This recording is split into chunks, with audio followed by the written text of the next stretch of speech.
Well, hi, folks. This is Texas State Senator Bob Hall, and I want to urge you to get out and vote if you haven't already done so for Brent Money. We need Brent Money in our House. We need a conservative leader.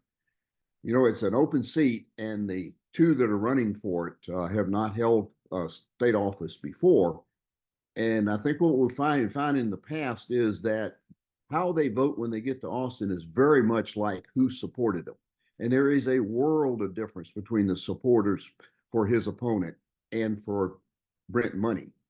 His opponent has extremely liberal support, uh, has no support from anyone running statewide, has no support from any Texas senator.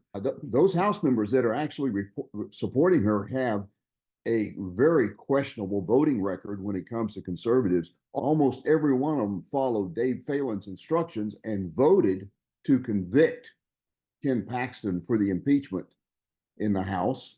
Uh, Half of them voted for against school choice every time it came up, and about half of them were in favor of using your tax dollars to fund transition surgeries for young kids. Many of them voted for red flag laws that would have limited gun ownership for young folks.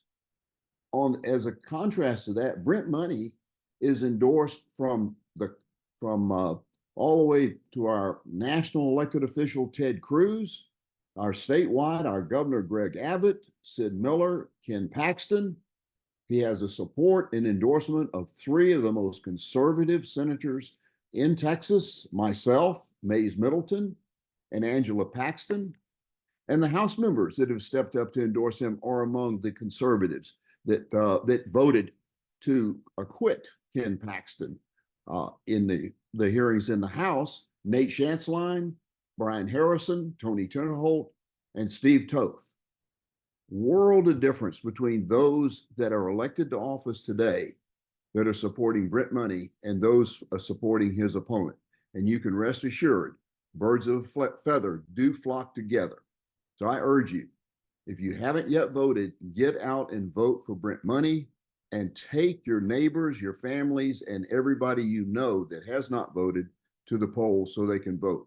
We need to make sure we have Brent Money in the House so that we can have a future for our children and grandchildren. I'm Bob Hall, and I am fully supporting Brent Money.